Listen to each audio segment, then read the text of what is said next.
Oui, effectivement, confirmer et prouver aux absents qu'ils ont pourquoi pas tort de ne pas être là, comme Dimitri Zarzeski ou bien encore comme Brice Dulin, les deux des 7 internationaux du Racing retenus avec le 15 de France. Un Racing 92 à fière allure avec notamment Chris Mazoé, titulaire pour la première fois devant son nouveau public. Dambiel, lui, était à l'ouverture en l'absence de Gousson blessé. Une belle poignée de main avec Benjamin Lapère, l'ancien pensionnaire des Ciels et Blancs, passé désormais du côté de La Rochelle. La Rochelle qui, vous l'avez dit, a reçu une sévère claque la semaine dernière à domicile face à Clermont et qui va attaquer parfaitement cette rencontre. Pas de pression négative, pas trop de problèmes dans la tête des joueurs rochelais qui vont ouvrir la marque dès la 2e minute par leur ouvreur Zach Holmes sur cette pénalité. Très bonne entame de match, je vous le disais, face à des Racingmen plutôt timorés qui ont mis du temps à entrer dans leur rencontre. Les Rochelais en ont donc profité grâce à leurs avants. Ici Romain Sazi qui franchit la ligne suite à un bon ballon porté, une belle incursion dans les 22 mètres suivi de cette occasion d'essai. L'arbitre va demander la vidéo et au ralenti on va constater que Sazi,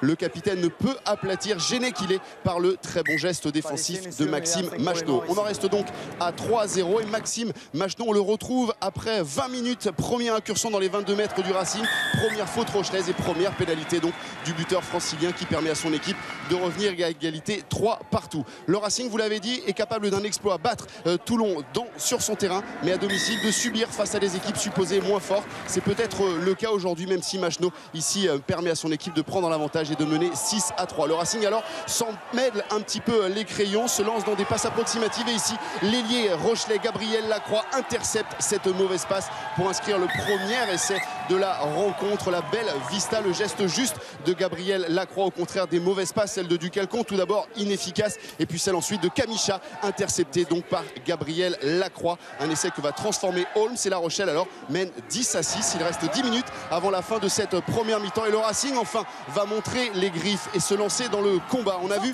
tout à l'heure un Racing emprunté, notamment sur les phases de combat. Et bien là, ils vont vraiment prendre l'ascendant. Ce ballon va sortir pour Kamicha et en duel, en 1 contre 1, il va effacer 2 défenseurs pour aller finalement inscrire le premier essai du Racing et puis surtout se racheter de sa mauvaise passe sur l'essai rochelais. Gabriel Lacroix avait marqué, cette fois c'est Kamicha et Mike Phillips apprécie la performance de son partenaire. 13-10. Mike Phillips à la mi-temps a le sourire, lui qui est le François Trinduc du rugby gallois, écarté de la sélection galloise. Il a, dit-on, du côté du Racing repris le chemin de l'entraînement avec le visage un peu fermé. On espère qu'il retrouvera le moral, peut-être retrouver le moral et le sourire avec ce déboulé en début de seconde période de Kamicha intenable. C'est peut-être le grand bonhomme de ce match, impliqué sur tous les coups, lui qui était remplaçant au départ de cette rencontre et qui dès son entrée en jeu a vraiment montré toute l'étendue de son talent. C'est lui qui ici provoque le carton jaune de Pierre Aguillon, l'ancien joueur d'Oyonnax. La Rochelle alors réduit à 14 contre 15 va subir la puissance du Racing qui se retrouve sur ce ballon porté et qui emmène derrière la ligne Chris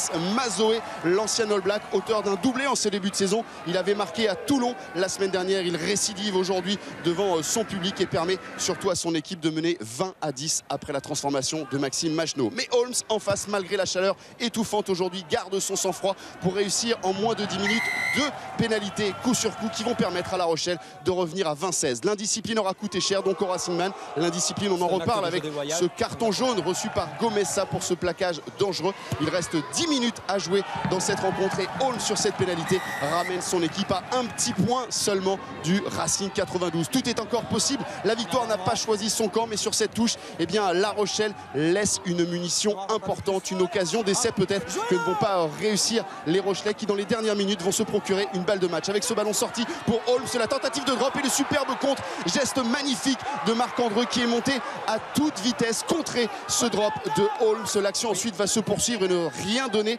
Mais regardez, Laurent Travers le sait, l'ambiance devient étouffante ici à Colombes. La chaleur est importante, mais la pression, la tension sur cette fin de match est totale. Avec une dernière munition, une dernière balle de match pour cette équipe rochelaise. On a changé de buteur, ce n'est pas Holmes, mais Barak qui s'est placé dans l'axe des poteaux. Le drop de la victoire peut-être pour Jean-Pascal Barak qui passe à côté. C'en est fini des espoirs rochelais qui laissent échapper la victoire. Le Racing s'impose 20-19.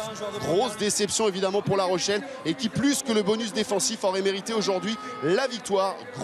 Gros soulagement en revanche pour le Racing 92 qui confirme sans convaincre son succès décroché la semaine dernière à Toulon et qui offre une victoire en guise d'adieu à Jack Crogneux, obligé de mettre un terme à sa carrière en raison de trop nombreuses blessures. Jack Crogneux a passé 6 ans ici au Racing, ça a été le capitaine durant de nombreuses rencontres. Il quitte ses partenaires et met fin à sa carrière, ça méritait bien une petite larme. Il faut l'avouer, aujourd'hui, La Rochelle méritait la victoire. On est chanceux de gagner. On s'en sort avec un point d'avance. Je ne sais pas trop comment. Je crois que la chance était avec nous ce soir. Alors on s'en sort bien, je peux le dire. On a pris un carton jaune. Le carton rouge n'était pas loin.